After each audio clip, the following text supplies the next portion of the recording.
So guys, ఇక్కడ మనం ఒక ఎడ్టెక్ కంపెనీ గురించి మాట్లాడుకోవాలి. పే ఆఫ్టర్ ప్లేస్మెంట్ పేరుతో మొదలుపెట్టి ఒక సంచలనం క్రియేట్ చేసి కొన్ని వందల కోట్లు ఎలా ఎన్నికేశారు, ఈ ప్రాసెస్లో స్టూడెంట్స్కి న్యాయం జరిగిందా లేదా, అల్టిమేట్గా అసలు దీని పరిస్థితి ఏంటి, అండ్ వాళ్ళు స్టెప్ బై స్టెప్ ఎలా ప్లాన్ చేసుకున్నారు, ఇది స్టూడెంట్స్కి న్యాయం జరిగింది అనే కోణంలో ఖచ్చితంగా మాట్లాడుకోవాలి.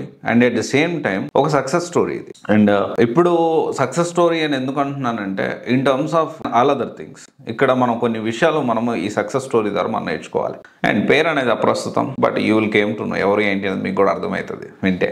And with in span of 5 yearsలోనే వాళ్ళు అచీవ్ చేశారు. మేము ఐఐటియన్స్ని, మాకు మార్కెట్ బాగా తెలుసు అని చెప్పి ఒక కొత్త కాన్సెప్ట్తో పే ఆఫ్టర్ ప్లేస్మెంట్ అనే దాంతో ముందు మీరు 20,000 కట్టండి, జాబ్ వచ్చినాక 10% ఇవ్వండి అని చెప్పి ఫస్ట్ వాళ్ళు 2019 ఆ టైంలో స్టార్ట్ చేశారు. 2020 కరోనా టైంలో బాగా పాపులర్ అయిపోయింది. ఇక్కడ ఏంటి అంటే ఫస్ట్ వాళ్ళు ఏంటి అంటే రికార్డింగ్ సెషన్స్ ఇచ్చారు.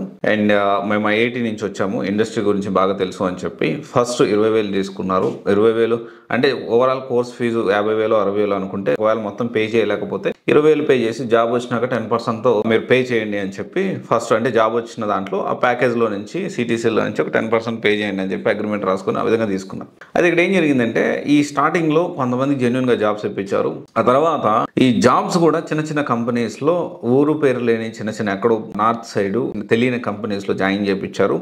అండ్ వాటి నుంచి వీళ్ళు జాయిన్ అయిన కంపెనీ మంచిదా కాదా అని తెలుసుకునే లోపల వీళ్ళ నుంచి టెస్టిమోనియల్స్ అండ్ వీడియో బైట్స్, తర్వాత వచ్చేసి వీళ్ళ ఫొటోస్, అండ్ జాబ్ వచ్చి మా నుంచి జాబ్ వచ్చింది, మా నుంచి జాబ్ వచ్చింది అని చెప్పి విపరీతంగా దాన్ని ప్రమోషన్స్ చేయడం మొదలుపెట్టారు. అండ్ మొదలుపెట్టిన తర్వాత ఇది మొత్తం స్టోరీ వినండి.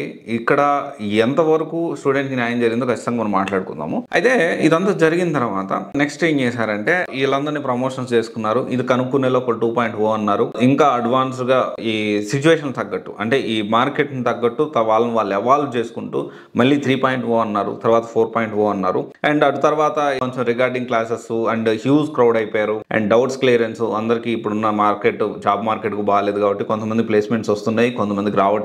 జెన్యున్గా మాట్లాడుతున్నాయి. వాట్ ఎవర్ హ్యాపెనింగ్, ఇక్కడ ఇది సక్సెస్ స్టోరీ అని చెప్పాలి. 200% సక్సెస్ స్టోరీ. అది టైం బీయింగ్ కరెక్ట్గా ప్లాన్ చేసుకొని ఫార్వర్డ్ అవుతూ ప్లాన్ చేంజ్ చేసుకుంటూ ముందుకు వెళ్ళిపోతున్నారు. యాక్షన్ ప్లాన్ అనేది. అయితే తర్వాత ఏం చేశారు, సో తర్వాత మెల్లగా కాలేజ్ నుంచే మీకు అది నేర్పిస్తాను కొత్తగా ఇప్పుడు 20 లక్షలు 10 లక్షలు వసూలు చేస్తున్నారు పర్ ఇయర్కి నార్మల్ డిగ్రీకి. సరే, ఆ తర్వాత మళ్ళీ గవర్నమెంట్ తో టైఅప్ అయి ఫ్రీగా ప్రొవైడ్ చేయడం, ఇవన్నీ కూడా జరుగుతుంది. అండ్ పాజిటివ్ నోట్, ఇక్కడ మనం అర్థం చేసుకోవాల్సిన విషయం ఏంటి అంటే, ఈ ఎంటైర్ ప్రాసెస్లో పే ఆఫ్టర్ ప్లేస్మెంట్ అనగానే చాలామంది దాన్ని పే ఆఫ్టర్ ప్లేస్మెంట్ కదా, ఖచ్చితంగా జాబ్ వచ్చేది అనుకొని కొంతమంది జాయిన్ అయ్యారు అండ్ కొంతమంది సక్సెస్ అయ్యారు. అండ్ తర్వాత కూడా 1.2 వచ్చినా, 2.0 వచ్చినా, 3.0 వచ్చినా, 4.0 ఇంటెన్సివ్ అని చెప్పినా, ఏది చెప్పినా కానీ సబ్జెక్ట్ వైజ్ ఓవరాల్ ఫీడ్బ్యాక్ ఇది. Subject wise they never compromised. అంటే సబ్జెక్ట్ ఇవ్వడంలో కాంప్రమైజ్ కాలేదు.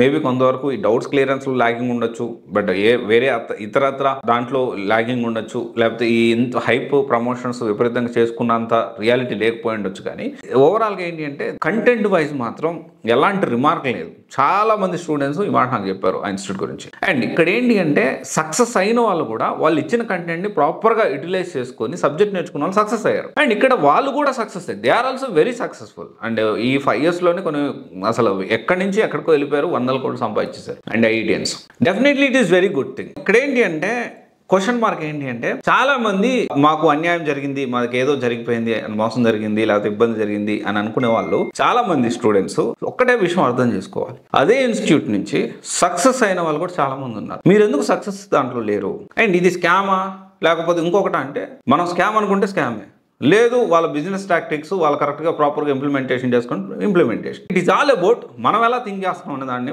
పాయింట్ ఇక్కడ. అండ్ ఇక్కడ ఏంటి అంటే, చాలామంది మేము మోసపోయాము, మేము బెటరేల్ అయిపోయాము, మేము ఇబ్బంది పడిపోతున్నాము, ఈ జోనర్లోనే తిరుగుతూ వాళ్ళ లైఫ్ని ఖరాబ్ చేసుకుంటున్నారు. ఒక విషయం నేను రీసెంట్గా నోటీస్ చేశాను. నేను అందరి గురించి బయట పెడుతున్నానని చెప్పి వాంటెడ్లీ నన్ను ఎదురు చేయాలని చూస్తూ ఉన్నారు. బట్ ఇట్స్ ఓకే, నేను ఎదుర్కోవడానికి సిద్ధంగా ఉన్నా.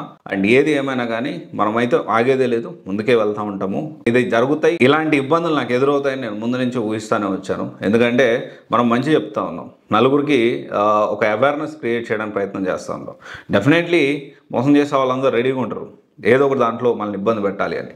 బట్ ఇట్స్ ఓకే, మనం చేస్తున్న మంచి పని మనల్ని కాపాడుతుంది, ఇది 100% నేను నమ్ముతా. అండ్ ఇక్కడ కూడా ఈ పే ఆఫ్టర్ ప్లేస్మెంట్ పేరుతో మొదలుపెట్టిన ఇది ఇప్పుడు చాలామంది ఆ కోర్సులు నేర్చుకొని ఏం చేయాలో అర్థం కాక ఆగిపోయి ఉన్నారు. వాళ్ళందరూ ఒకటే గుర్తుపెట్టుకోవాలి, అయిపోయిన దగ్గర ఆగిపోవద్దు. అక్కడే అయిపోయింది, నాకు వాళ్ళు మోహం చేశారు, ఇంకోటి జరిగింది అక్కడే ఆగిపోవద్దు. You have to move on. Next ఏం చేయాలి, తర్వాత ఏం చేయాలి, ఇదంతా కూడా మనం ఆలోచించాల్సిన అవసరం ఉంది. ఒకసారి మీరు ఏం చేస్తారంటే ఇప్పుడు ట్రెండ్ తగ్గట్టు, మార్కెట్ తగ్గట్టు ఏది బాగుంది, ఎలా ఉంది అనేది దాని గురించి జాబ్ ఎలా తెచ్చుకోవాలి, అయిపోయిందో అది అయిపోయింది, ఇప్పుడు జాబ్ ఎలా తెచ్చుకోవాలి, దానికి ఎలా మనము ప్లాన్ చేసుకోవాలి, దీని గురించి మాత్రం ఆలోచించాలి. ఓకే, ఇది ఒకసారి ఆలోచించండి. Thank you.